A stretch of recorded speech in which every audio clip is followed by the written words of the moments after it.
Have you ever considered how your time spent scrolling through social media impacts your mental health? In the digital age, social media has become as ubiquitous as the air we breathe. From the moment we wake up to the second we drift off to sleep, our lives are intertwined with digital platforms like Facebook, Twitter, Instagram, and TikTok. There are news sources, our entertainment, our social connection, and for some of us, even our workspaces.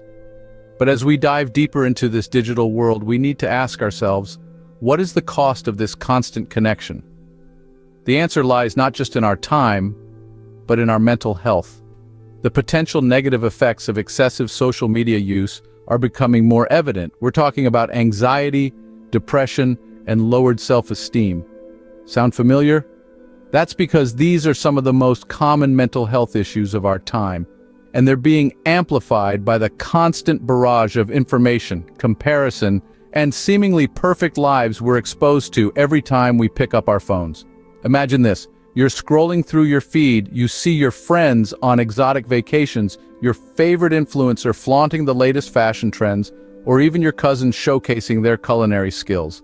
It's natural to feel a pang of envy, inadequacy, or even loneliness. These feelings, when amplified and repeated over time, can lead to serious mental health issues. We're not just speculating here. Numerous studies have shown a correlation between excessive social media use and increased levels of anxiety, depression, and even suicidal thoughts, particularly among teens and young adults. A constant feeling of being on and the pressure to present a perfect life online can lead to increased stress and lower self-esteem. But here's the twist. Social media isn't inherently bad. It's how we use it and how much of it we consume that determines its impact on our mental health. The evidence suggests that excessive social media use can take a toll on our mental health, but what does the research actually say?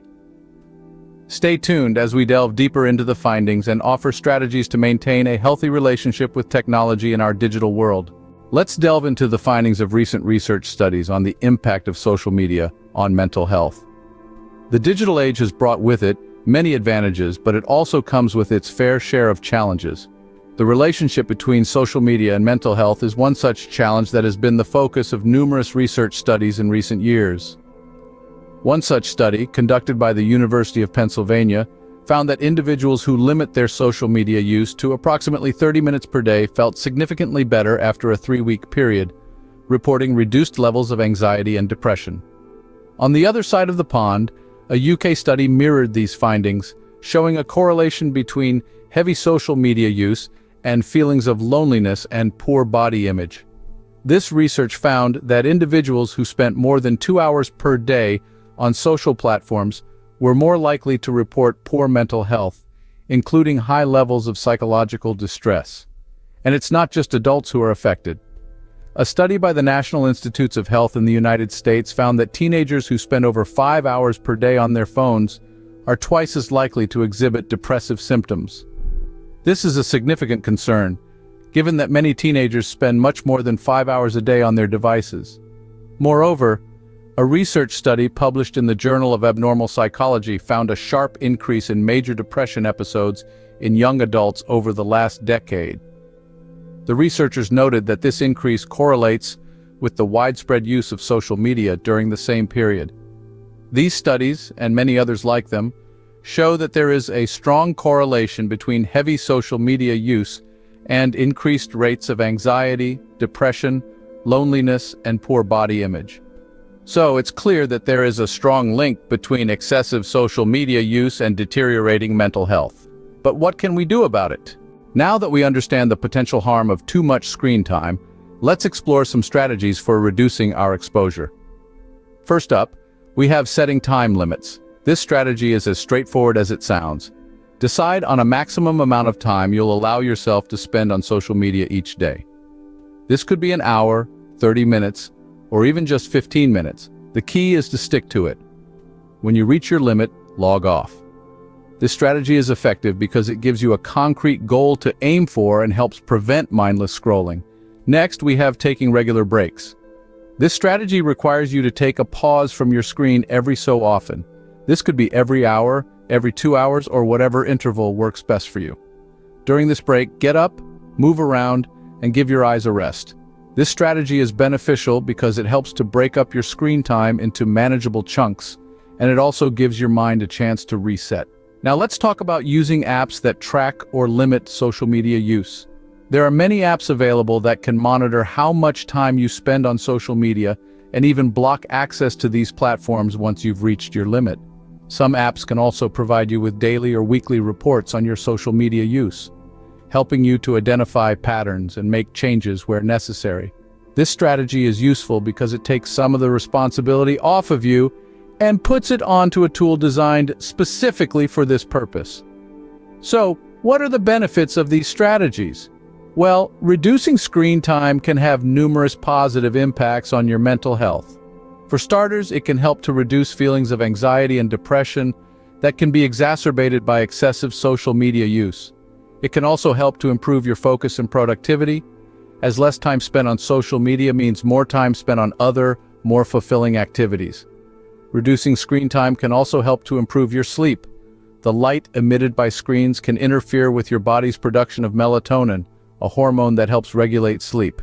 By cutting down on screen time, especially in the hours leading up to bedtime, you can help to improve the quality of your sleep. Lastly, reducing screen time can help to boost your real-world social connections. Instead of spending time on social media, you could be spending time with friends and family, participating in hobbies, or exploring the great outdoors. These real-world experiences can contribute to feelings of happiness and fulfillment in a way that social media often can't. In conclusion, reducing screen time is a simple and effective strategy for improving mental health. Whether you choose to set time limits, take regular breaks, use tracking apps, or a combination of these, you're taking a proactive step towards better mental health. By consciously reducing our screen time, we can take a proactive step towards improving our mental health. Reducing screen time is just the first step. We also need to establish a healthy relationship with technology. It's a fact of our modern lives that technology is here to stay. But just like with anything else, it's all about balance. The key is to use technology in a way that enhances our lives, not dominates them. It's not about completely eliminating screen time, but rather about being mindful and intentional about the time we do spend in front of screens. One of the most effective ways to maintain a healthy relationship with technology is to prioritize real-life interactions over virtual ones. Instead of texting a friend, why not meet them for a coffee? Rather than watching a movie on your tablet, why not invite some friends over and make a night of it? Social interactions in the real world are vital for our mental health and well-being. They help us feel connected and grounded in a way that virtual interactions simply can't replicate. Another important aspect of a healthy relationship with technology is using it for positive purposes. Instead of mindlessly scrolling through social media feeds, use your online time to learn something new, to connect with people who inspire you, or to contribute to a cause you care about. Technology has the power to open up a world of opportunities and experiences if we use it wisely. It's also crucial to set boundaries when it comes to technology use. Designate certain times of the day as tech-free zones. This could be during meals, an hour before bedtime, or even a whole day each week. These periods of disconnection can help us reconnect with ourselves and the world around us without the constant distraction of notifications and updates. Lastly, remember to be kind to yourself. Changing habits can be tough, and it's okay to have days where you slip up. The important thing is to keep trying and to keep striving for that balance. Remember, it's not about completely cutting out social media, but rather learning to use it in a balanced and healthy way. Let's quickly recap what we've covered today. We've delved into the impact of social media on mental health, highlighting how it can both positively and negatively affect our moods, thoughts, and overall well-being. We've also shed light on the latest research findings, revealing a correlation between excessive screen time and mental health issues. Moving forward, we've shared valuable strategies for reducing screen time.